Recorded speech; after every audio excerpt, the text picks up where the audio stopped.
var det dog, der skete?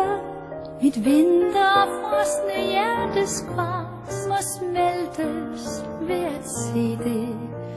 Den første dag i marts. Hvad gennembrød den sorte jord gennem med sit sølvblå flor? Et stænk af himlens tone. Den lille anemone, jeg plantede der i fjor.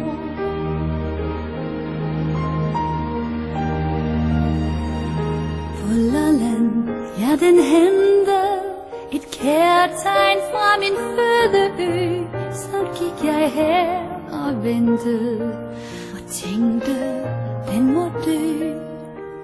Den savner jo sit skovkvarter, sin lune luft, sit fede ler.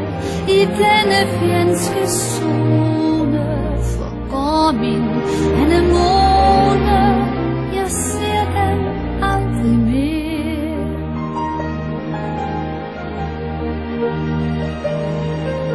Nu står den der og nikker, så sejrsæl i Jyllands grus, ukuelig og sikker, trods ensomhed og gus.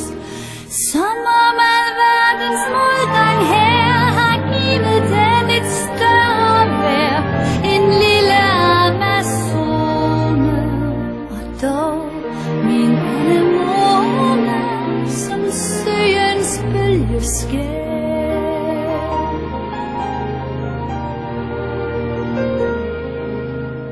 Denne rene farve, den er mig som en vårens dåb.